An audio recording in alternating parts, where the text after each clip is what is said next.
Hi everyone, thanks for joining me today for this video. My name is David and I'm a life coach, and this video is about why narcissists keep the score.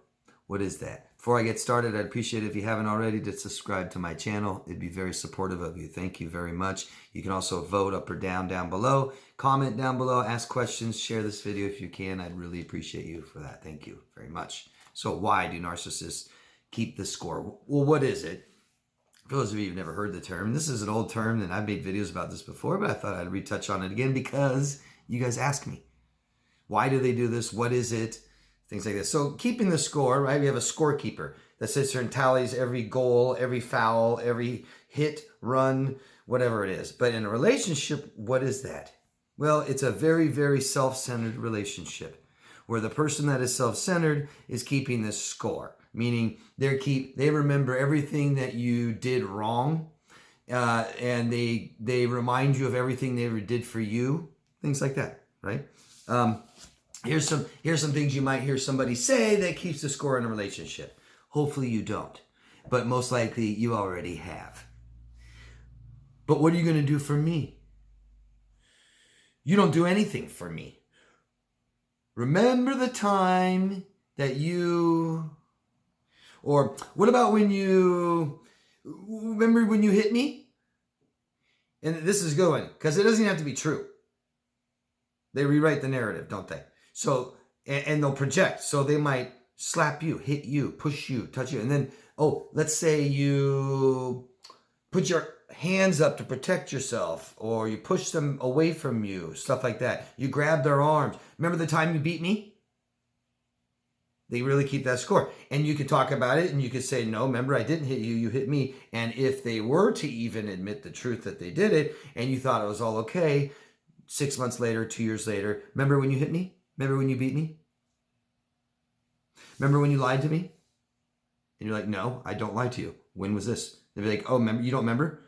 Remember back last year when I asked you this and you said no, but you did? No, I said no because I meant it. I didn't do it. Oh, yeah, right. Yeah, you did. You admitted to it later. No, I didn't. I mean, now I'm getting into gaslight, word salad, projection, but keeping the score. Remember when you did this to me? Remember when I did this for you? You owe me. It's easy for you. You should just do it. You should have to do it all the time. I did it last time. You should have to do it more than me. I don't have to do it. Well, that was then, this is now. Yeah, I know you did all those things then, but we're talking about now. We're not talking about that's a long time ago.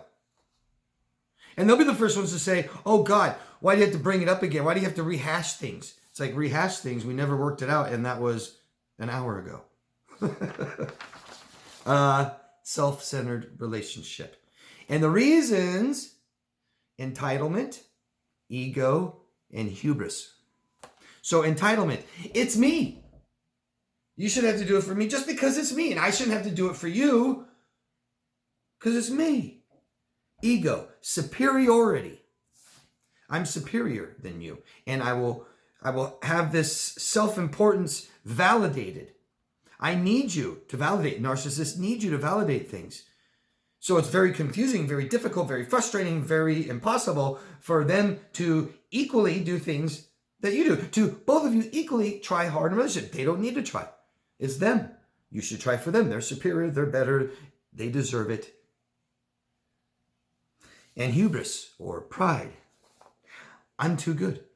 I'm too good to have to do those things. I shouldn't have to do anything for you. I don't have to do anything for you.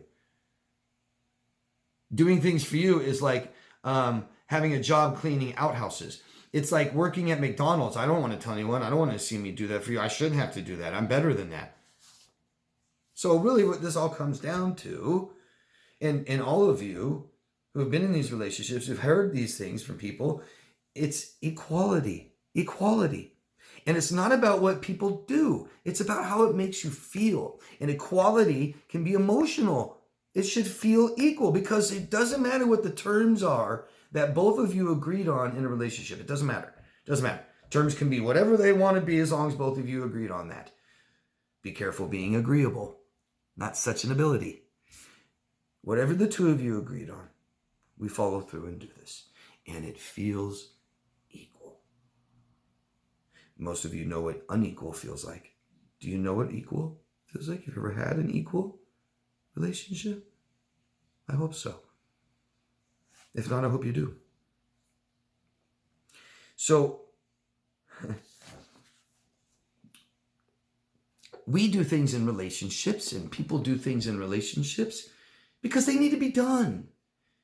Because we love them. Because we value the relationship and we want it to maintain, we want it to grow.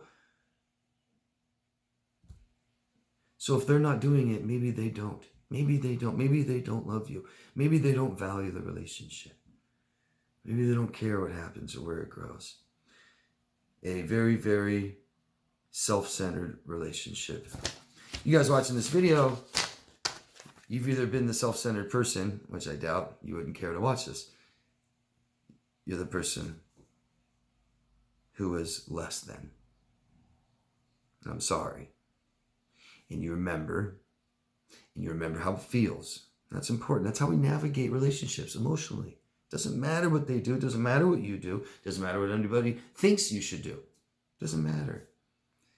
It feels right. It feels good. It feels comfortable. It feels equal. And then you have your needs met, and those, nothing else feels better.